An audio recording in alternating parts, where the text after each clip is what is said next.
प्रणाम हिंदुस्तान, आप देख रहे हैं इंडिया टाइम्स। हिसार लोकसभा चुनाव के अंदर हम बातचीत कर रहे हैं विभिन्न नेताओं से, विभिन्न कार्यकर्ताओं से। इसी कड़ी में हमारे साथ रविंद्र रोकी हैं, जो कि भारतीय जनता पार्टी के कार्यालय प्रभारी भी हैं। उसके अलावा वो पहले ब्लॉक पंचायत समिति में चेयरमैन भी रहे हैं और देवा मुकलान गांव से संबंध रखते हैं। उनसे बातचीत करेंगे कि उनके गांव में, उनके हलके में किस प्रकार की राजनीतिक गतिविधियां चल रही है और किस पार्टी को, किस उम्मीदवार को किस प्रकार का रुझान मिल रहा है। स्वागत है रविंद्र जी, कैसे हैं? बहुत बहुत स्वागत है जी आपका। तो क्या लग रहा है आपको, आप देवा मुकलान से हैं, जैसे कि देवा मुकलान कौन से नलवा हलके में आता है क्या? हाँ जी, देवा मुकलान नलवा हलके में आता है जी। अच्छा, तो क्या माहौल है नलवा हलके का? बहुत ही अच्छा माहौल है और लोगों में एक खुशी की लहर है। किस चीज़ की खुशी हो गई है? खुशी ये है कि जो पिछले 10 साल से जो मोदी जी की सरकार है, जो काम कर रही है, मैं आपको उदाहरण दे करके एक चीज़ बताना चाहूँगा। जो आयुष्मान योजना है उसका जो लाभ है, मैं व्यक्तिगत तौर से भी अभी भी 10 दिन पहले भी एक व्यक्ति से मिलकर के आया। उनको हार्ट की दिक्कत हो गई थी और उन्होंने अपना इलाज करवाया, जो हिसार का अपना बहुत ही अच्छा और माना हुआ हॉस्पिटल है, सपरा हॉस्पिटल। अच्छा जी। टोटल उनके 2.5 लाख रुपए लगे इलाज के, लेकिन आयुष्मान कार्ड होने की वजह से उनको एक पैसा भी नहीं देना पड़ा। और उस व्यक्ति का ये कहना था, मैं आपको उस व्यक्ति की भावनाएं बताता हूँ कि बोला अगर मेरा ये कार्ड ना होता और मेरा इलाज ना होता तो बोला मेरी जितनी भी इस साल की जो मेरी फसल थी, मतलब 6 महीने जो मेहनत करके मैंने कमाई थी, वो सारी मेरे इस इलाज में चली जाती। चलिए ठीक है, आपकी बात मैंने मान ली।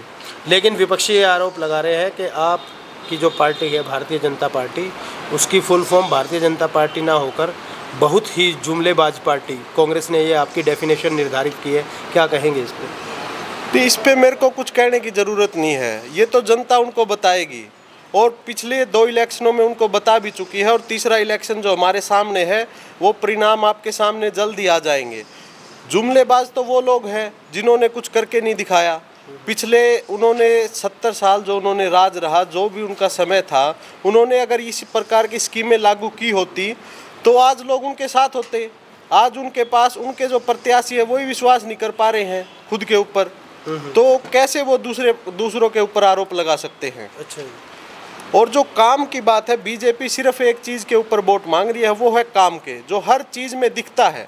आज आप गांव में कोई भी ऐसा गांव, शहर, कोई भी ऐसा क्षेत्र नहीं है जिस आदमी को मतलब मोदी जी का लाभ ना मिला हो, जिस किसी स्कीम का लगा लो आप। मैं सब जगह जा रहा हूँ, सब लोगों से बात कर रहा हूँ, लेकिन जो आप लोगों का जो आत्मविश्वास होता है ना, अगर काम ना भी हुआ हो तो भी आप ऐसे गिनाते हो जैसे वहाँ पे विकास की गंगा बहा दी हो। मैं 7 रोड खुर्द गाँव में था, गलियों की हालत ऐसी है कि आदमी अगर चलता हुआ भी है ना गिर जाए।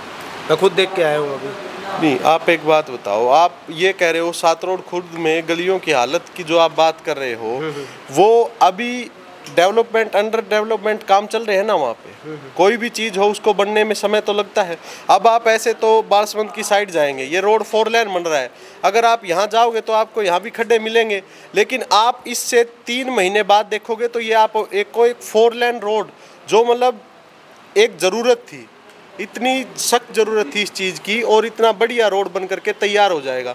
आप चंडीगढ़ जाओगे, आप देखोगे कितने अच्छे रोड बने हुए हैं। कार्यकर्ताओं में वो जो उत्साह 2014 में होता था, 2019 में होता था, या मैं अभी कहूँ कि आदमपुर के उपचुनाव में जो माहौल था, उस जैसा माहौल, उस जैसा कार्यकर्ताओं में उमंग, उत्साह, जोश नहीं देखने को मिल रहा है। इसका कोई कारण?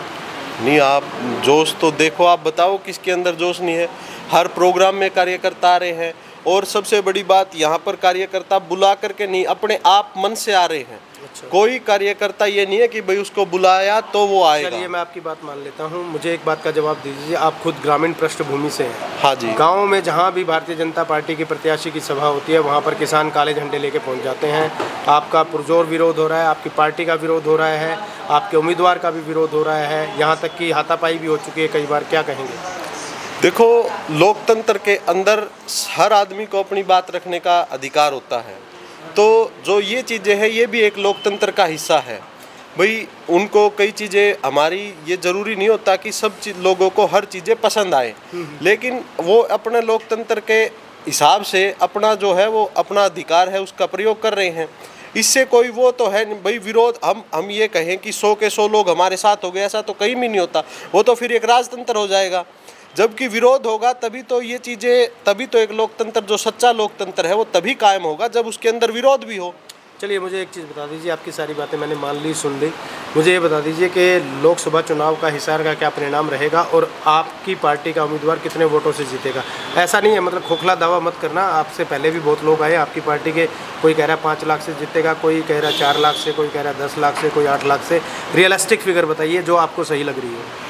देखो, रियलिस्टिक फिगर तो हम 4 तारीख को ही बता पाएंगे जब आंकड़े आएंगे, लेकिन फिर भी सबके सामने। विश्वास से बात अब कर रहे हो, कुछ तो आइडिया होगा विश्वास की बात यही होती है कि जी हम तो जहाँ जा रहे हैं ना, जिस हलके में गए हैं, हमारा जहाँ उम्मीदवार जा रहा है, अक्षित हमें ये ही निकल कर के आ रहा है कि भाई हर जगह से हम भारी मार्जिन से जीत रहे हैं।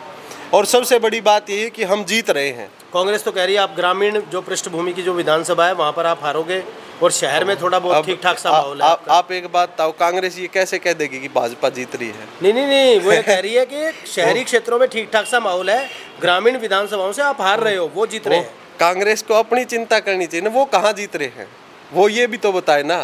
उनको हमारी चिंता करने की जरूरत नहीं है, उनको तो ये ही बताना चाहिए कि कम से कम ये तो बताएं कि वो गुटबाजी उनकी जो है वो खत्म होगी या नहीं हुई। गुटबाजी तो आपकी पार्टी में भी नजर आ रही थी, कभी कुलदीप बिश्नोई नाराज हो जाते हैं, कभी कैप्टन अभिमन्यु नहीं आते हैं। आप देखिए आज कैप्टन अभिमन्यु जी भी प्रोग्राम कर रहे हैं, कुलदीप बिश्नोई जी भी अभी रैली में आके गए, आज नालनोंद में है वो, कल भी नालनोंद में थे। अकेले ही कर रहे हैं? अकेले क्यों कर रहे हैं जी, वो पूरी हमारी पार्टी की मीटिंग लेकर के काम कर रहे हैं। पार्टी के प्रत्याशी कब जाएंगे, पार्टी के प्रत्याशी के साथ कब प्रचार करेंगे? पार्टी के प्रत्याशी का प्रोग्राम आज पहले से निर्धारित था, कल का निर्धारित है। अब आगे भी जो भी प्रोग्राम होगा पार्टी प्रत्याशी के साथ रहेंगे जी।